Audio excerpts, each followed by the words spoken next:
আজি SIRৰ final list মুকলি হৈ গ'ল। যিসকলে ভোটাৰ আইডি কাৰ্ডটো কাৰেকশ্যন কৰিছে বা লিষ্টত নাম অহা নাই, নতুনকৈ আৰু ডকুমেণ্ট জমা কৰিছে, সেইসকলে আজিয়ে SRৰ ফাইনেল লিষ্টটো চেক কৰক যে আপোনালোকৰ লিষ্টত নামটো আহিছে নে অহা নাই। কেনেকুৱাকৈ আপোনালোকে আপোনাৰ নিজৰ মোবাইলৰ পৰা SRৰ ফাইনেল লিষ্টটো চেক কৰিব, মই আজি এইটো ভিডিঅ'ত আপোনালোকক সম্পূৰ্ণ প্ৰচেছ দেখুৱাই দি আছোঁ, চাই লওক। আপোনালোকে আজিয়ে SRৰ লিষ্টটো চাই লওক যে আপোনালোকৰ লিষ্টত নামটো আহিছে নে অহা নাই।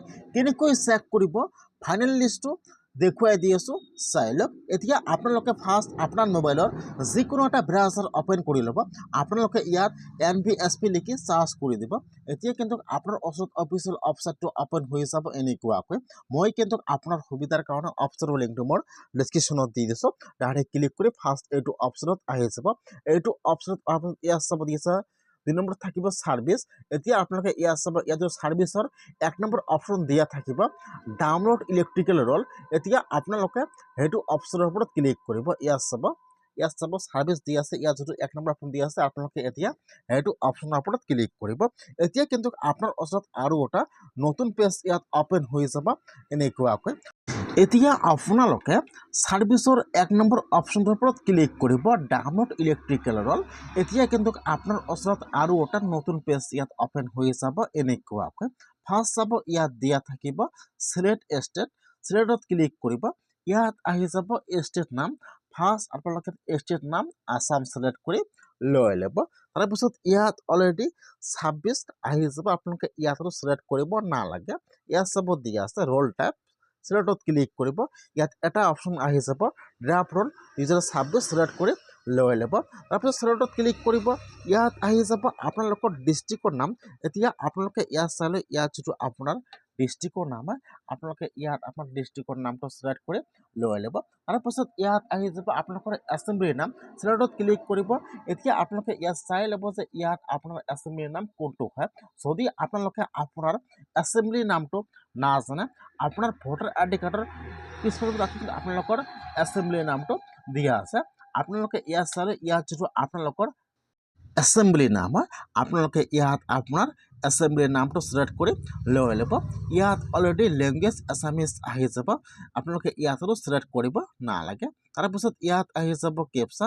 এতিয়া আপোনালোকে ফাৰ্ষ্ট কেপচাটো বহাই নিদিব।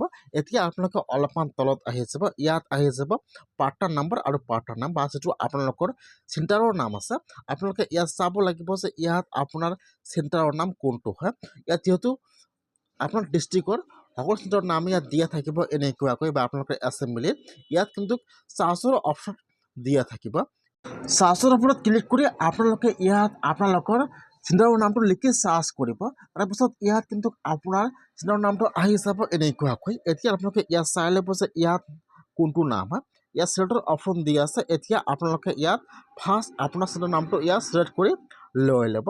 তাৰপিছত ওপৰত চাব দিয়া আছে কেপচা। এতিয়া আপোনালোকে নামটো চিলেক্ট কৰিলে, এতিয়া আপোনালোকে ইয়াত যি কেপচা আহিছে, কেপচাটো সেইটো ঘৰত বহাই দিব। যি কেপচা আহিছে, কেপচাটো বহাই দি আপোনালোকে এতিয়া ডাউনলোডৰ ওপৰত ক্লিক কৰিব।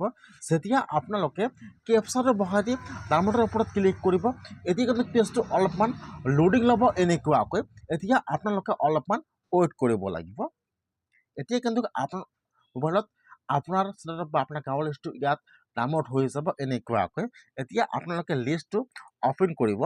অ'পেন কৰি আপোনালোকে ইয়াত লিষ্টটো চেক কৰিব যে লিষ্টত আপোনালোকৰ নামটো আহিছে নে অহা নাই, বা লিষ্টত কাৰ কাৰ নাম আহিছে, বা আপোনাৰ গাঁৱৰ কাৰ কাৰ নাম কৰ্তন হৈ গ'ল। এতিয়া আপোনালোকে লিষ্টটো চেক কৰিব লাগিব। যিহেতু লিষ্টটো আজি মুকলি হৈ গৈছে, সেইকাৰণে আপোনালোকে আজিয়ে লিষ্টটো চেক কৰক যে আপোনালোকৰ লিষ্টত নামটো আহিছে নে অহা নাই। যদি আপোনালোকৰ লিষ্টত আপোনালোকৰ নামটো আহিছে, আপোনালোকে একো চিন্তা কৰিব নালাগে, আপোনালোকে আৰু পথ যাব নালাগে। যদি আপোনালোকৰ নামটো লিষ্টত অহা নাই, তেনেহ'লে কিন্তু আপোনালোকে ইলেকশ্যন অফিচত অথবা আপোনালোকৰ বিডিঅ অফিচত যাই যোগাযোগ কৰিব লাগিব। এইবাৰ কিন্তু বহুতো মানুহৰ নাম কৰ্তন হৈ গৈছে, সেইকাৰণে যিহেতু লিষ্টটো আজি মুকলি হৈ গৈছে, আপোনালোকে আজিয়ে লিষ্টটো ডাউনলোড কৰি চেক কৰক যে আপোনালোকৰ লিষ্টত নামটো আহিছে নে অহা নাই, আপোনালোকৰ নাম লিষ্টত আছে নাই। যদি নাই, তেনেহ'লে আপোনালোকে অতি সোনকালে যোগাযোগ কৰি আপোনালোকৰ নামটো ঠিক কৰি লওক। নহ'লে কিন্তু আপোনালোকৰ নামটো লিষ্টৰ পৰা কৰ্তন হৈ যাব। সেইকাৰণে যিটো লিষ্টটো আজি মুকলি হৈ গৈছে আপোনালোকে আজি লিষ্টটো চেক কৰক আপোনালোকে আপোনাৰ মোবাইলৰ পৰা এনেকুৱাকৈ আজি কিন্তু লিষ্টটো আহি গৈছে ফাইনেল লিষ্ট।